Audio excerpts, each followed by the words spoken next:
Welcome back to the Successful Farming Podcast. In today's episode, Lisa Foust Prater talks with Dylan Blankenship about his remarkable journey from aviation to agriculture in the rugged landscape of Alaska.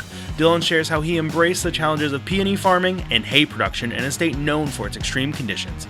He also offers insights into the unique agricultural practices and strong community spirit that defines farming in the last frontier. Today's podcast is brought to you by Morton Buildings. Built stronger, lasts longer, looks better. Visit mortonbuildings.com. Have you ever noticed that the longest lasting and best looking ag buildings in rural America have that one thing in common? They all have that recognizable Morton Buildings M logo on them. That's because a Morton building is built stronger, lasts longer, and looks better than other post-frame buildings. So if you need equipment storage, an insulated workshop, or a building for dairy, livestock, or even a farm retail business, contact Morton Buildings at mortonbuildings.com and create your own farm building that will last for generations. Dylan, thank you so much for joining me for the Successful Farming Podcast today. Well, thanks for having me. I'm a reader, and I'm thrilled to be here. I love that. So I actually found you when you had this post a couple of weeks ago about your can holder that sort of went crazy. And my husband actually saw that and forwarded it to me. And then I was like, who is this guy? So then I looked you up, and here we are. Well, your husband's a man of culture there, so hats off to him. That was crazy. So before we get into your story, tell me just about like what happened with that post. I've had some posts I thought were pretty successful in the past. I don't know. This is the way it always goes. Is I'll spend a couple hours and really think out a post, and I'll post it. And sometimes it does well, sometimes it doesn't. It's always the ones where I'm just like, I got 5 minutes, and I'll that like the can one. I just filmed the can moving, and I said, hey, best $10 I ever spent. And then, here we are a week or two later, and it's got 10 million views and very low effort post. But people seem to enjoy it, so that's cool. That was so crazy. That's so fun. It is just, you never know what's going to go. Sometimes it's just the little things. So why don't we start out? Tell us your life story, and tell me about your growing up years and sort of your family history in agriculture. Oh dear. Okay. You asked for it. So my family is originally from Wyoming, and my grandfather had a farm there, alfalfa mainly, and he did sheep there when I was really young.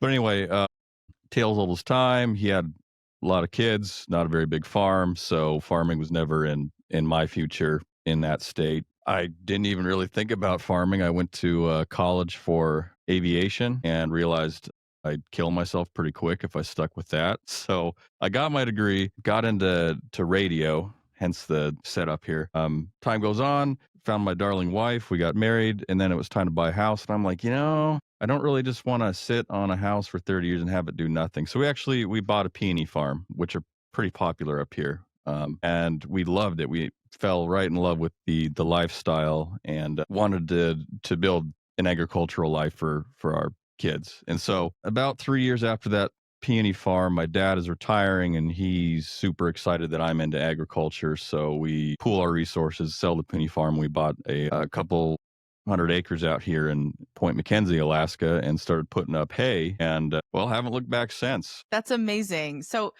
why Alaska? What took you there? I mean, obviously it's beautiful and all of that, but what made you leave Wyoming and go to Alaska? So my parents are kind of wanderers in that regard. We left Wyoming when I was, I think, like 8th grade. They got a job with DOD over in Germany, so I went to high school there. Anyway, when I came back, to be brutally honest, nothing against my friends and family in Wyoming, but I didn't want to farm a mile above sea level. That's a challenge. Yeah. So you traded in a mile above sea level for the Alaska mountains and just a completely different experience. And I was looking through some of your videos, and it's so interesting to think about how farming is different in different parts of the world. I'm in Iowa, so we have sort of like optimum. Yeah. When you think about the Okay, yeah. The number one question I get is always, what's the growing season like? And it's intense. Is put it in a word, it's intense. So you only really get from May to August. It's a very short growing season. The good news is it's getting longer if you're paying attention to it. We get, we probably got an extra week here past 5 years. But anyway, it's intense. Like, it sounds impossible, but then you got to remember the sunlight's out here for, almost all day. Think solstice, we get like an hour of twilight or something. So it's very intense. The nature knows what it's doing up here. And as soon as that sunlight hits, everything just starts growing. And it will never get old watching that transition between nothing but snow to a rainforest in like just a few short weeks. And that's what happens up here. Whether it's crops or just the natural plants in Alaska, it takes full advantage of that sunlight. The challenges with that, though, are, like, I'm a hay farmer. You have very little time for anything to go wrong, whether that's equipment failure or just, plain old pop-up showers. You only have probably a month to get the hay up right. And so it's short, it's intense, it's beautiful, but there's very little time for hiccups. Yeah. And the old saying about you have to make hay while the sun shines. You have fewer days of sunshine, but so many more hours during the day. That's so interesting to think about. So, like, tell me how many cuttings you're getting in that span of time. It's a big state. I don't want to speak for all farmers. 2 areas where they get, and probably 3 if you include Fairbanks, where they can get 2 cuttings. And that's Palmer, Delta Junction, and kind of the Fairbanks Valley area. It's a huge area, so I don't want to be too exclusive there. But so a lot of folks get away with 2 cuttings. Where I'm at, which is only about an hour or 2 from Palmer, we're a 1-cut operation. You can get 2, but we have enough ground to cover that it's just not economically viable, I guess. Right.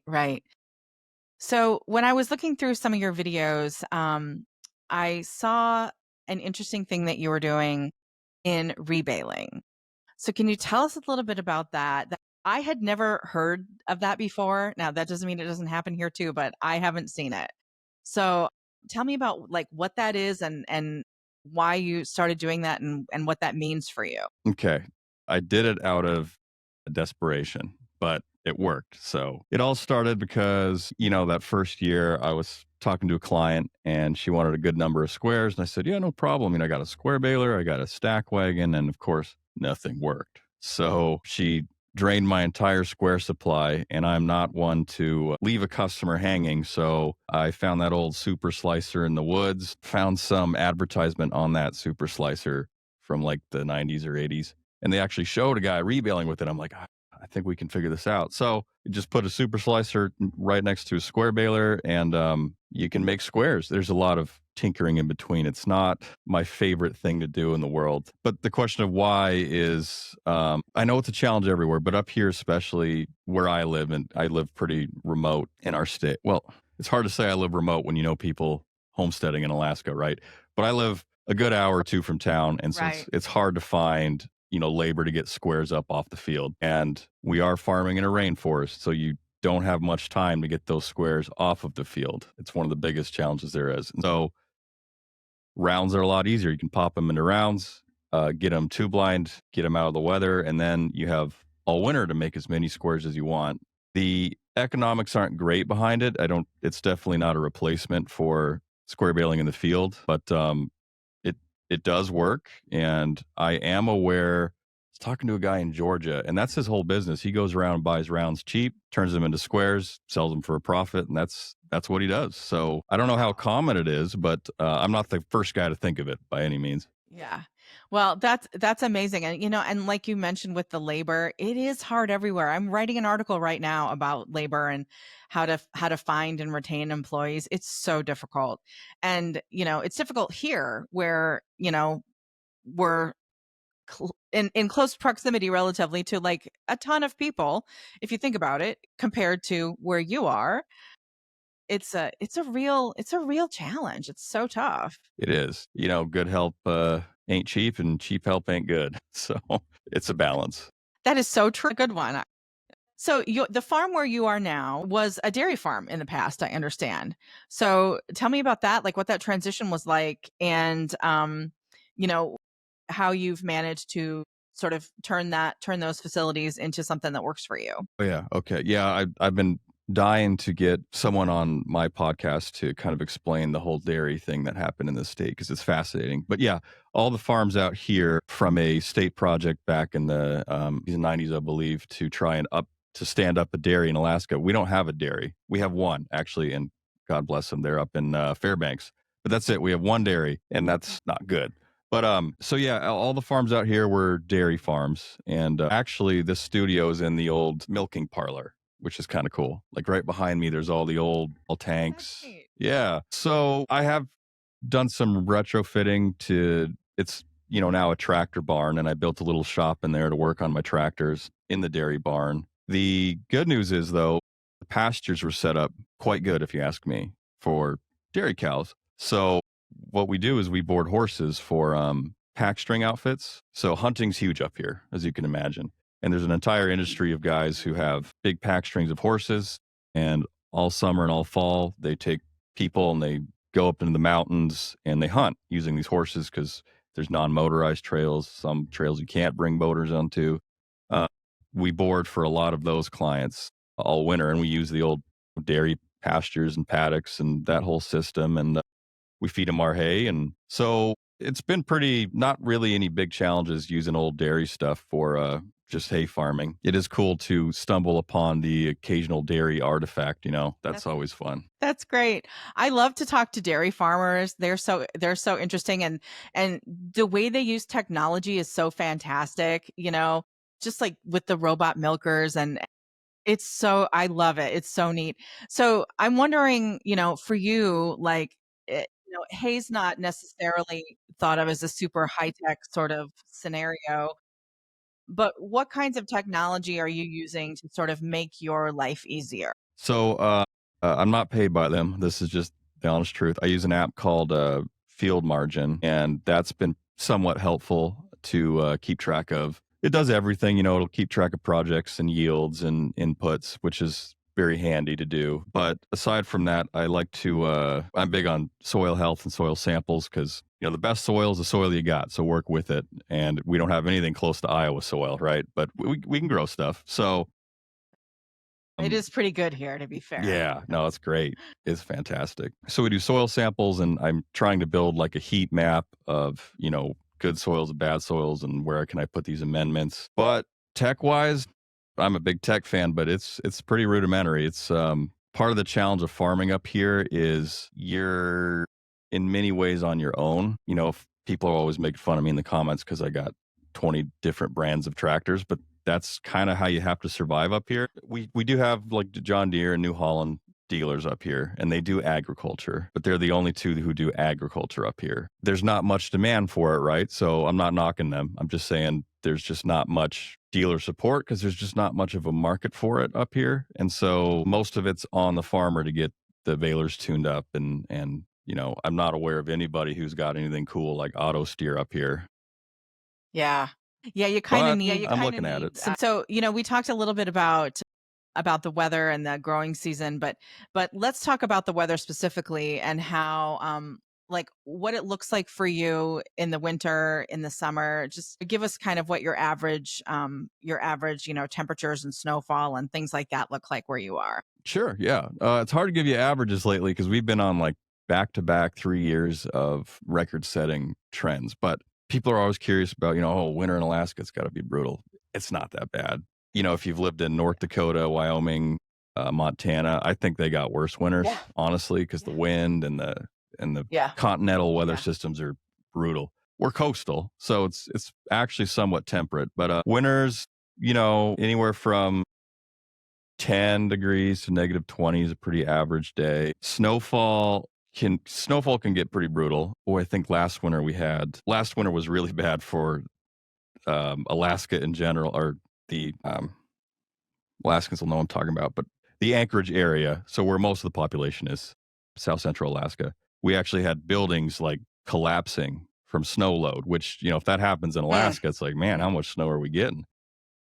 Right. We didn't, thankfully, but then this winter we had like no snow, and it started to thaw very early, and there was a bad freeze thaw cycle. I was really worried about the hay, and I still keep tabs on, the peony farm, and peonies had a terrible yield because of the lack of snow cover. So, but yeah, so winters, it's mildly cold. If you're used to cold, it's not that bad. Snowfall can be kind of crazy, but on average, I don't know, we probably get 6 to 8 feet out here.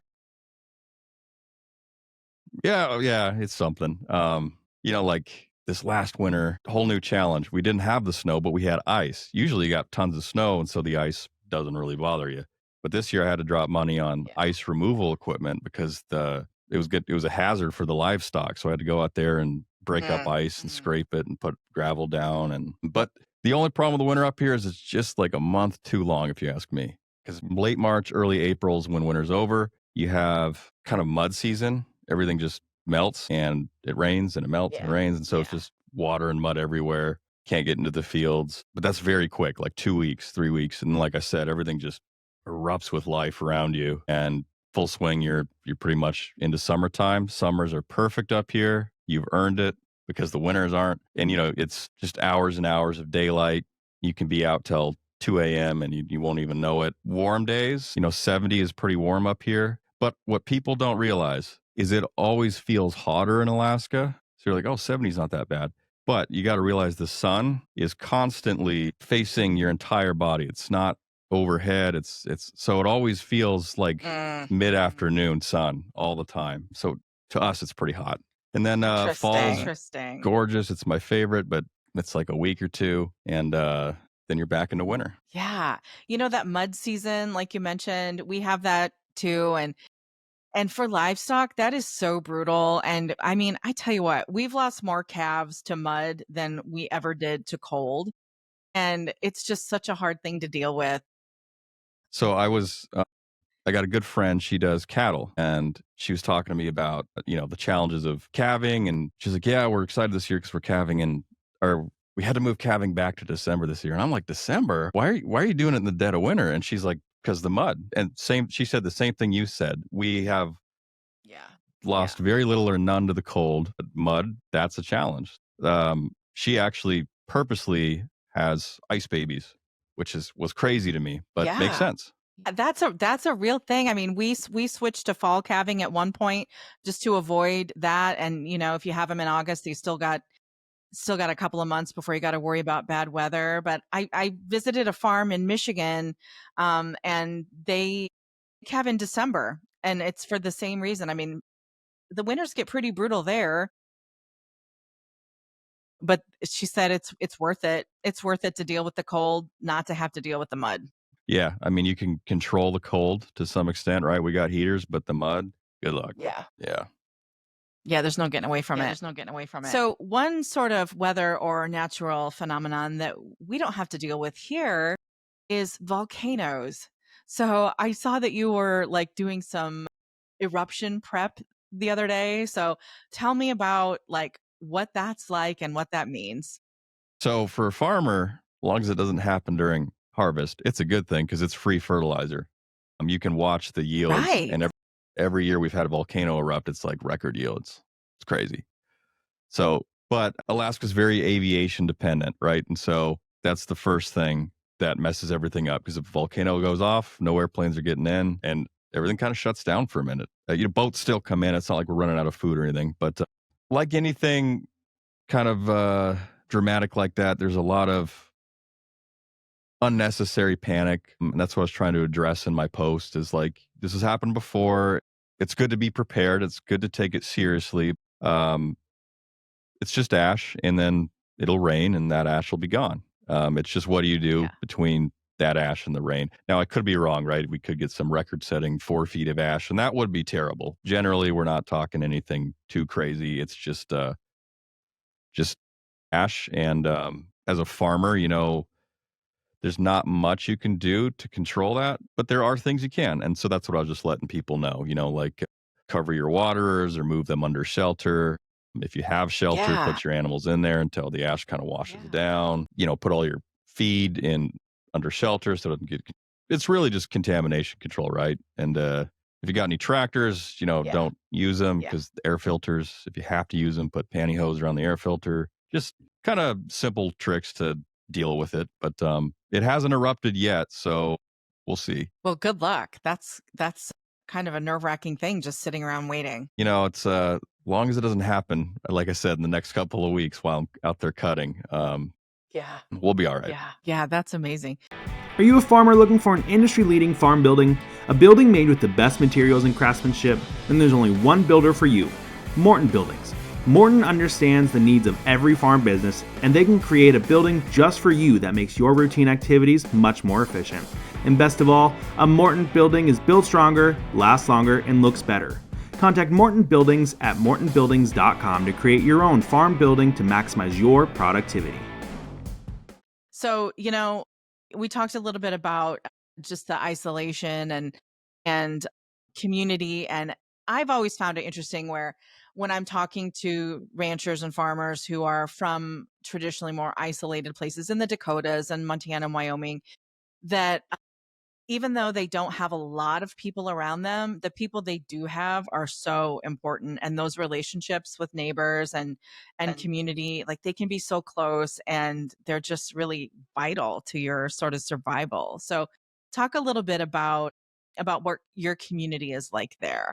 Yeah, fantastic topic here. When people usually reference population of Alaska, it's the odds are good, but the goods are odd, right? So no matter what community you're in here, it's a small, tight-knit community. That's just Alaska in general, right? Although, interesting fact, I came from Wyoming, and people always think Alaska's remote and isolated, but Anchorage, the biggest city in Alaska, is like 2/3 the entire population of Wyoming. So actually upgraded population-wise. Well, there you go. Yeah, but the community is fantastic. I think we have like the smallest ag community in the United States. And so people who are in ag up here really, really want to be. And it's not easy anywhere. But up here, we have our own set of challenges, and we're extremely isolated from lots of benefits that the lower 48 has. Just take large animal or livestock vets, for example. We have like 4 in the state, and that's a challenge. So the community is very, very tight knit. Wow. Yeah, because we have to be. And I love it. I think it's reminiscent of agriculture kind of in an earlier phase of America, because it's there's no big companies up here doing ag. There's very little commercialization of it. It's all still family farms and, family dairies, family ranches. And so that's the beauty of it. And that's why I just love it up here is, all of my customers, I know them. I know their kids. We can ask each other for help. And so it's a very tight-knit community. That can be intimidating to a lot of people. I've seen it kind of scare people off, but it's nothing to be afraid of. It's just how we have to survive up here. Yeah. Yeah, that's so true. I think in so many rural communities and you mentioned the lack of like vets that are available. Again, that's why your neighbors are so important. I mean, especially if you didn't grow up raising cattle or whatever animal you have, and then you're faced with some problems and you don't know what to do, having a neighbor like mentor is so huge. I mean, gosh, our neighbor, I always say that like it's a good neighbor when he's like has his arm in your cow in the middle of a blizzard. Like that actually happened to me. And so having that kind of neighbor is like so clutch to like, get through those hard times. I was on the phone with 2 or 3 deer women, and I'm a crop farmer. I have livestock, but I'm not very educated on it. And yeah, I was elbow deep in the pig on the phone, having them talk me through it. And so and that's fantastic. And that's how knowledge has to be and if you ask me, that's how knowledge should be transmitted is through the love of the industry and through the love of your community. And so it's just been amazing up here with all the help we've gotten and all the help we've been able to give. That's so great. I love that. So tell me about these pigs. So I know that you had an issue with some escapees. So tell us about like your venture into the pigs. Okay, so I got hooked because I board cows over the summer. I pasture them. And like talking about community, I don't always need cash. If you don't have cash, we can find something else out. And so I traded some pigs for this, and I built a little pig pen, and it was great. They were adorable. They tasted great. Everything went smooth. And so I'm like, oh, I should do some more pigs. And I'd never done pigs in my life. I'm not ashamed to admit that. Boy, I learned quick. Anyway, we got a we traded some hay for a pregnant pig, and all was well. She seemed fine. And then the day she was going to have those piglets, she just was like, Dylan, you suck at building fences, and I'm going to show you why, and just booked it into the woods. No. We found her, but she was giving birth actively, so I couldn't move her back into the pen. I'm just in the middle of Alaskan rainforest. The good news is you get lots of sunlight, so even though it was 4 a.m., you could kind of see what I was doing. And anyway, she was a very successful mother, 11 live piglets, and then I just kind of put them in a laundry basket and just kind of baited her back into her pen. And anyway, I put up a hot wire like 3 days ago because it just kept happening, and that seems to be working. So there you go. That's so funny. When you start an adventure like that, and when it's something new, it just feels like you never are gonna know everything you need to know. You're always learning. There's always some new calamity or some new thing happening that you're like, what is going on? But that's kind of the fun of it, like it's an adventure. Oh yeah, that's why I love farming, because every day you get to learn something new, and every day is a new challenge, and yeah, it kind of wears you out, but at the same time it doesn't wear you out quite like doing the same thing over and over and over again. That's for sure. And it's a great way to raise your kids. So I've seen, pictures of your little ones and enjoying feral life on the farm, and I raised 3 feral boys of my own, so I know how fun that is. And so tell me about, your decision to raise them in that sort of environment and what that's like for you. Oh, it's a blast. I mean, I wouldn't work, and I surprised myself, right? I've always kind of been a lazy guy, but man, as soon as that first kid popped out, it was like, whoa, it's on. So I never It's worked so happening. hard before I had kids. Yeah, and now I have kids, and I love working because it means I get to share this with them and hopefully leave it to them. But truth be told, I don't think I could do all this if I didn't have kids. But they're just such an inspiration. It's awesome. Yeah.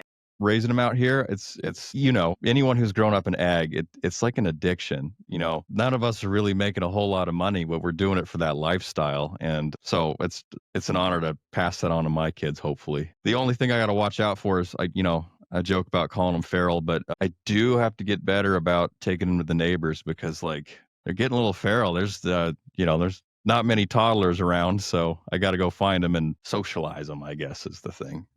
But it's great. My boy's already ready for winter. That's a thing that's really hard when you live in the country. Mm-hmm. It is a challenge, but you have to be sort of purposeful about it. Find your people. The good news is part of that community thing is most people out here farming got little ones running around too, so it kind of works out nicely. Nice. Yeah, that's so great.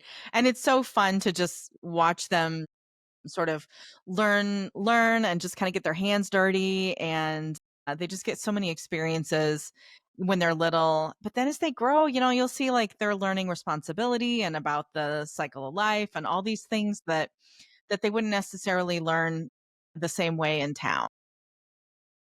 Oh yeah. So I don't want to get too much on a soapbox, but I was raised rural, and then I was raised in a city, but I went traditional pretty much, school and college, and then I have never learned so much in my life than when I started farming. Like, wow, it's crazy the amount of like you said, life and death, biology, mechanical engineering, backing up a truck, sparking a weld. I mean, you learn everything, and I'm glad you brought that up. That's what I'm most excited about raising kids in this environment, because it's like, wow, they will learn way more than just the mitochondria is the powerhouse of the cell, right? Yeah, definitely. I've seen with my kids anyway that when they went off to college and they just knew how to do things that other kids didn't know how to do. Like, I don't know, fix the toilet, or deal with some issue in their house or whatever, because we had to do that stuff ourselves because there was no one a few blocks away to come over. So you learn a lot of skills when you're a farm kid, that's for sure. Yeah. And I think the most important thing is once you learn that you can learn, that makes sense. Like, I don't have to hire a guy to do this. I can just pull up YouTube and figure it out.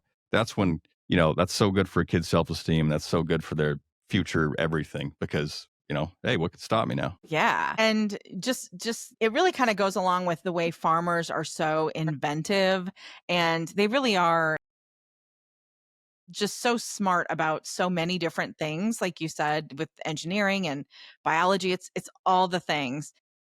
And I love seeing like the all around the farm section in our magazine where farmers write in with like, I invented this thing to like this perfect gate latch, or this whatever, rigged this together to make this work for me, and here's how to do it.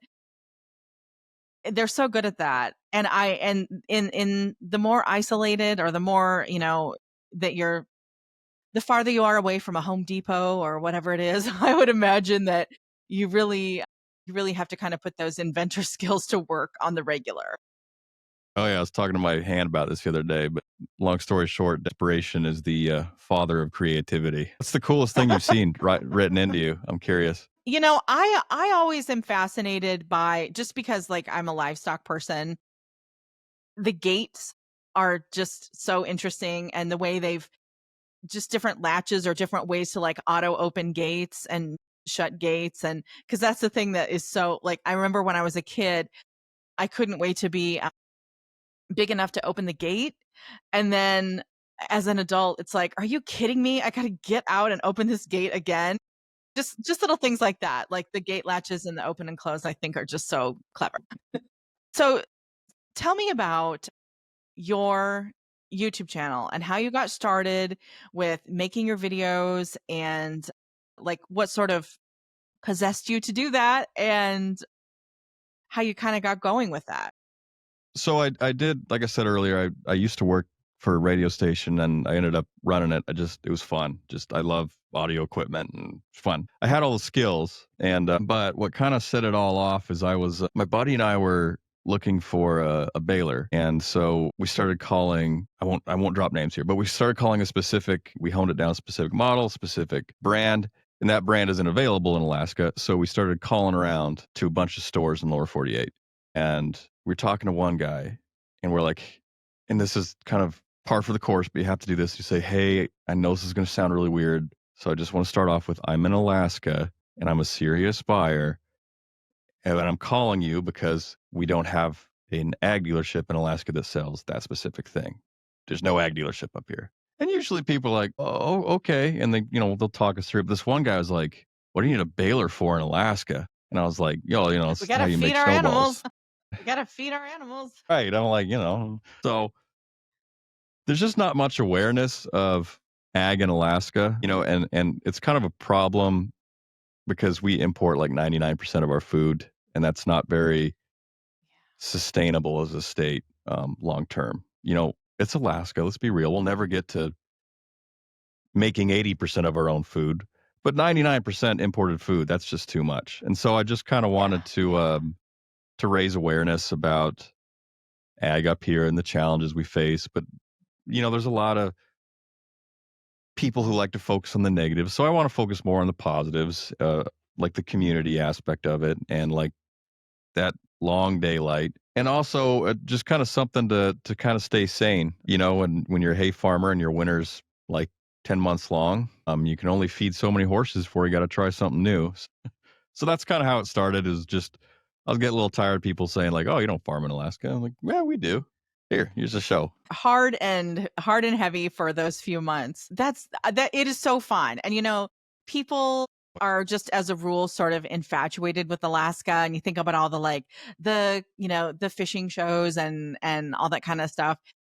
It's just something that people are so interested in.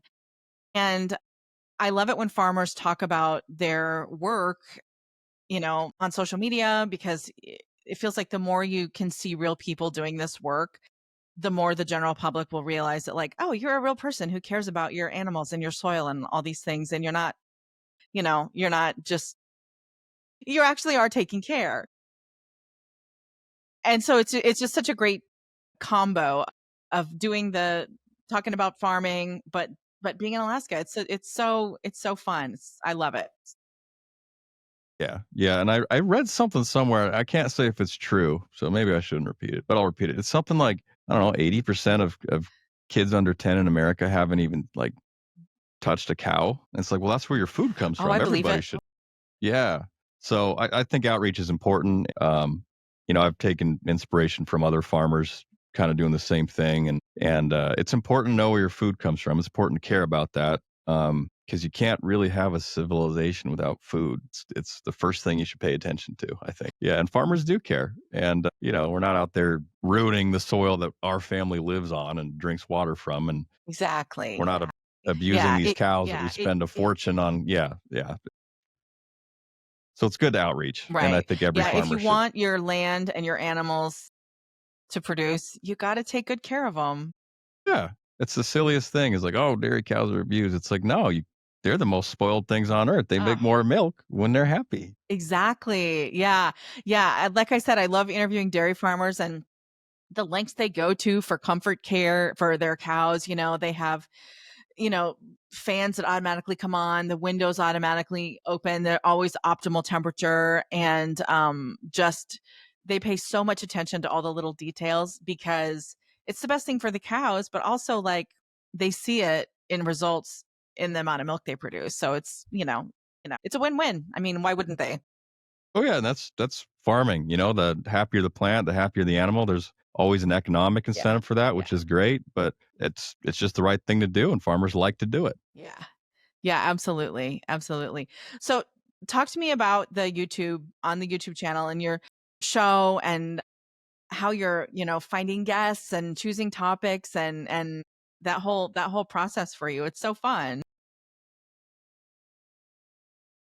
So we're still in our infancy here, and I kind of worked out all the bugs in the studio finally, so I'm not so embarrassed to have guests on finally. But choosing the topic is always a challenge. But I try to always kind of tie it back to Alaska because that's the draw, right? It's a cool state, and people want to hear about it. And I'm by no means the biggest farm in America or the coolest farm in America, but I'm a farm in Alaska, so that's worth talking about. Stories like that Baylor one, we went into that more detail, and we actually got a phone from the corporate company phone call. We got in trouble with them because they thought we were trying to avoid taxes. And it's like, no, you're not in the state.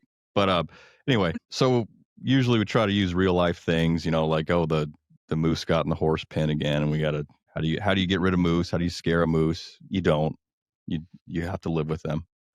I was just gonna say, the amount of damage that deer do to our fences here, I cannot imagine if it was a moose that you had to deal with tearing up your fences and getting in with your animals. Oh my goodness. They are a nuisance, that is for sure. But believe it or not, you'd think that they're a problem with the hay. They're not too bad. They'll get into one bale and kind of nest in it, and okay, it's one bale, right? It's the bears. When the bears are, I don't know why, but there's something about the smell of hay. They'll just take their claws and just run it down the tube line and get in there and just ruin a bunch of hay for no good reason other than they're, I don't know, bored or yeah, wildlife. That's another topic. That's crazy. Do you have to worry about them like with your animals? I mean, yikes. Yeah. I was even talking to a customer the other day, and yeah, she lost 2 goats, and her son's 4-H pig just got eaten up by a bear. No. Yeah, so you do have to worry about it. It's not as bad as you'd think. They're actually worse, like, in populated areas because they learned humans usually have food on them, which, yeah, that's true. Yeah. I'm out in kind of the sticks, and so they're pretty much eating fish and berries and stuff out here anyway. They won't mess with the horses. They will mess with chickens. They haven't in my farm. Like I said, I just think that's because I'm so far out that their bears are much more in their natural habitat, and they don't want to go to the scary human. Yeah. So yes and no. You have to worry about them, but it kind of depends on where you live. Right. Yeah, that's the thing a lot of us never will have to worry about. We do get the occasional black bear sighting along like the Mississippi or the Missouri River, like especially up north. But a mountain lion here or there where we are, but that's as far as it goes. Mountain lions kind of scare me because, man, you can't see They are those things. terrifying. I know. Yeah. Interesting. So, it's just fun to think about how farming has changed over time. And this is something I've been talking a lot about lately with different guests, and how, like, you look at the last century and how everything has changed, from going from farming with horses to, tractors and all the new high-tech machinery. And Alaska is a state that is just so rich in history. Well, thank you. Thank you so much for joining me today. It's been so fun. Thank you to our guest today, Dylan Blankenship, for sharing your expertise on agriculture in Alaska. Also, thank you to today's sponsor, Morton Buildings. For more information like this, please visit agriculture.com. And don't forget to subscribe, rate, and leave us a review. You can also follow Successful Farming on Facebook, Instagram, and Threads, and be sure to check out our other podcasts, 15 Minutes with a Farmer and Successful Farming Daily, wherever you get your podcasts.